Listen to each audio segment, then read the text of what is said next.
Egghead is not Sabaody 2.0, it is a mix of Whisky Peak and Water 7. In this video I will list all parallel arcs in One Piece correctly.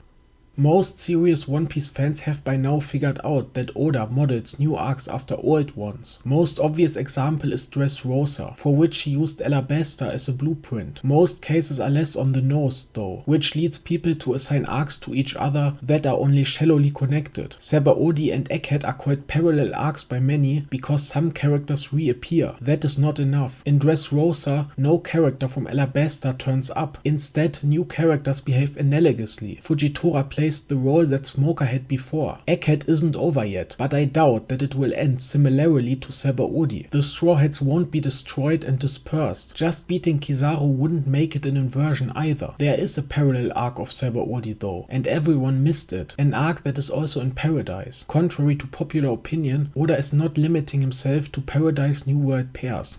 Jaya Sabaody. Before the Straw Hats arrived in Jaya, they ran into the Monkey Mountain Alliance. Before they arrived in Sabaody, they encountered the Flying Fish Raiders. They fought both and befriended them later. Jaya and Sabaody were filled with pirates. In Mocktown, Luffy was the only one with a bounty of at least 100 million. On the archipelago, we were introduced to others like that, the Supernovas. In Jaya, the Straw Hats planned to go up to a Sky Island. In Sabaody, they wanted to go down, to Fishman Island. To reach Skypiea, Cricket had to prepare the Mary. To go underwater, Rayleigh had to coat the Sunny. In Mocktown, Nami ordered Luffy to not fight, though she later changed her mind. Hachan begged Luffy not to harm a celestial dragon. Each time there was an individual so obnoxious that Luffy had to get violent regardless. Charlos was introduced shooting a man, who objected to having his wife stolen. Bellamy was introduced stabbing a man, who objected to getting cheated on in a card game. When Charlos shot Hachan, Luffy flipped out. Same response to Bellamy robbing Cricket. He knocked each out with just one punch. Real threats showed up at the end though. Blackbeard suddenly appeared, as the crew was waiting for the knock-up stream. Kizaru arrived to avenge Charlos. Darkness Logia in Jaya, Light Logia in Sabaody. Straw Hats had no chance, but were saved by being thrown into the air. In Jaya, they were knocked up to Skypiea. In Sabaody, Kuma sent them to different islands. While the crew was flying, Doflamingo appeared. In Mocktown to punish Bellamy. In Sabaody, he abandoned Disco. Jaya was followed by Skypiea, which many considered filler because going there was not bringing the Straw Hats closer to the One Piece. After Sabaody, they also took a break from sailing the Grand Line to train for 2 years.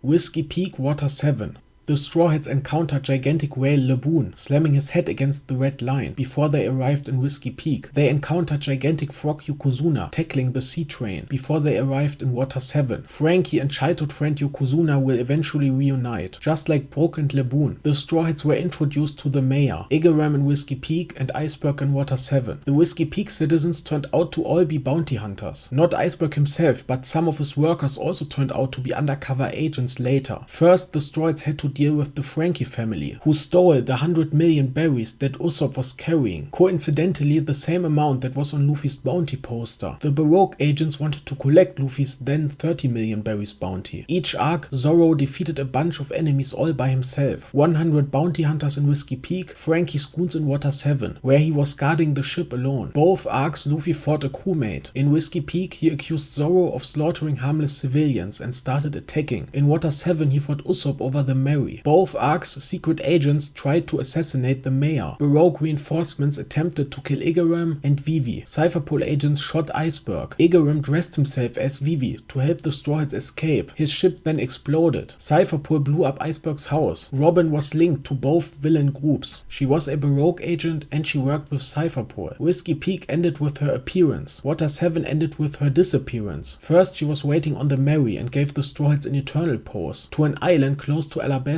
In the other arc, she wanted the Straw Hats to not follow her. Luffy did the opposite each time. He destroyed the Eternal Pose and he followed her to Eniess lobby. Whisky Peak Water 7 Egghead. The following will demonstrate that Oda is not just creating arc pairs. He also makes triplets, which has implications for future arcs, but that is for another video. Before they reached Whisky Peak, they picked up Vivi. Before they reached Egghead, they came across Bonnie. Both had been princesses, have kingly fathers with animal names, Cobra and Kuma. After Whisky Peak, the Straw Hats went to Little Garden, where they encountered giants. After Egghead, they planned to visit Dory and Broggy's homeland, Elbaf. Water 7 is where the greatest ships are made. Egghead is where the greatest inventions are made. Much time is spent in shipyard and laboratory respectively. There is a murder mystery in each arc. Who shot Iceberg? Who shot Shaka? Vegapunk governs Egghead like a mayor would. Just like secret agents tried to murder mayors Iggerworm and Iceberg, Lucci, Stassi and Kaku came to kill Egghead's leader. First Baroque, then CP9 and now CP0 agents. CP0 agent Stassi even looks a little like Miss Valentine from Baroque Works. The two are young looking women with short blonde hair. Stassi is named after the Stassi head, which is a bucket shaped hat like the one Miss Valentine was wearing. Valentine's Day is about love and romance, and Stassi was queen of the pleasure district. Like Vivi and Iggerworm, Stassi was a double agent. Baroque agents are more powerful the lower the number. Mr. 4 is stronger than Mr. 5. For Cypherpool agencies it is the reverse. CP4 is weaker than CP5 and so on. The Cypherpool unit on Egghead is an exception. CP0 agents are the strongest and command other agents. Just like Mr. 0 is the strongest guy in and leader of Baroque Works. Furthermore, the existences of Mr. 0 and CP0 are both secrets. Egghead hasn't ended yet. In the remaining chapters, things could happen that already happened in Whisky Peak and Water 7 to create additional parallels. Luffy could again fight a Straw Hat. Maybe Cyborg Frankie gets controlled by God of Science Saturn somehow. Luffy actually fought Frankie in Water 7 when he hadn't joined the crew yet. Something big could happen to Robin. The 5 elders are still interested in her. Robin came to Whisky Peak when she was Crocodile's deputy. Mr. 1 was probably stronger, so she was Crocodile's second strongest subordinate. Now Saturn, perhaps Imu's number 2, Kizaru, Akainu's number 2, and Lafitte, possibly Blackbeard's number 2, are all on Egghead. Perhaps like Robin, one of them will challenge Luffy by giving him an eternal pose to marry Joa, New Marineford or Pirate Island. Little Garden Punk Hazard. Little Garden, just like Punk Hazard, was dominated by a duel. Giant Story and Broggy were fighting, due to a reason they had long forgotten, for already 100 years. 10 days did Aokiji and Akainu fight on Punk Hazard, over who would lead the navy. The admirals are not literal giants, but they are a lot taller than normal humans, and giants in terms of power. Aokiji and Akainu are not their real names, but nicknames, that mean Blue Pheasant and Red Dog. Dory's and Broggy's nicknames are Blue Ogre and Red Ogre. Punk Hazard had a pair of literal giants as well, the Yeti Cool brothers. Caesar was also trying to gigantify children. On both islands, the Straw Hats fought henchmen of a shadowy mastermind. Mr. 3 was a subordinate of Mr. 0. Caesar was working for Joker. Both leaders turned out to be warlords, Sir Crocodile and Doflamingo. Crocodile sent the Unluckies to bring Mr. 3 an eternal post to Alabasta. Sanji surprised them in Mr. 3's house. Doffy sent Virgo after Monet reported that Law was on the island. Sanji defeated Mr. 13 and Miss Friday and then spoke to Crocodile on the transponder snail. Law spoke to Doffy on the transponder snail after defeating his vice admiral. Alabasta Dressrosa. Warlord Crocodile tried to usurp Cobra's kingdom. Warlord Doflamingo had successfully usurped Riku's. On Crocodile's behalf, Mr. 2 turned himself into Cobra, admitted to stealing the rain, and had Koza shot. Doffy used his strings to make Riku go on a rampage against his own citizens. Thus, the warlords tarnished the reputations of the kings, but they were still opposed by strong-willed princesses. Vivi infiltrated Baroque Works. Rebecca fought in the Colosseum. Both villains were in search for a monstrous weapon. Crocodile believed the ancient weapon Pluton was in Alabasta. Doffy planned to eventually take the national treasure of Mary Joa. They also deployed terrible weapons against their own subjects. Crocodile planted a time bomb in the center of the capital. Doflamingo used the shrinking birdcage to confine and threaten everyone. Both used a trapdoor. Crocodile in his casino, Doffy in the Colosseum. A powerful marine was present both times, too strong for Luffy, Smoker and Fujitora. Fortunately, Luffy's brothers were also there to fend them off. Ace stalled Smoker, Sabo stalled Fujitora. To make it even more obvious, Sabo ate Ace's fruit before. Drum Zoo.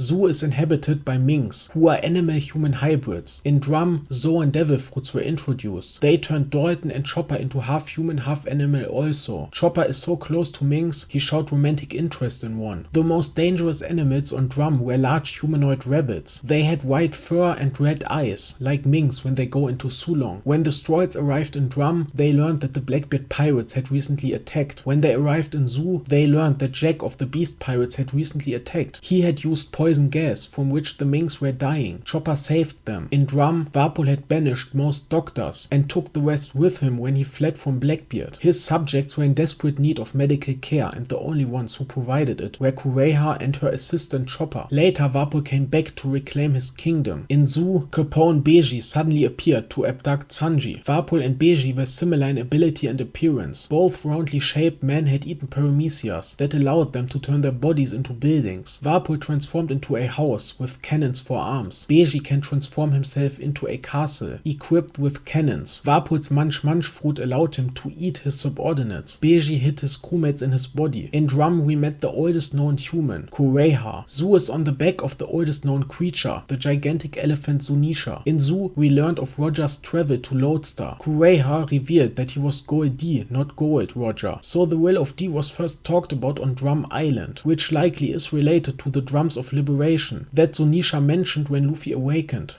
Eniess Lobby, Wholecake Island. In both arcs, Luffy had to chase a Straw Hat that had been blackmailed to leave the crew. CP9 threatened they would kill all Straw Hats if Robin didn't give herself up. Beji threatened they would kill Zeff if Sanji refused to attend his wedding. We finally learned the origin stories of Robin and Sanji, why Robin got an 80 million berry bounty as an 8-year-old, and why Sanji was only wanted alive. In Eniess Lobby, Luffy took out Bruno with his new gear 2. In Wholecake Island, Luffy took out Cracker with his new gear 4. Bruno's CP9 and Cracker's Suite commanders each had a member that was an undefeated prodigy. Lucci was considered the best CP9 agent in history. Katakuri was called invincible. Yet Katakuri wasn't the strongest on the island. His mother was a lot more powerful. The Straw Hats couldn't defeat her. They had to flee. In Eniess Lobby, there were at least 5 villains stronger than Lucci. The Vice Admirals leading the Buster Call. The Straw Hats also didn't defeat those and fled instead. Spandam had ordered the Buster Call accidentally. Nevertheless, the Marines dutifully destroyed the government island. Big Mom almost destroyed her own island too. She went on a rampage after her craving couldn't be satisfied because the wedding cake was destroyed.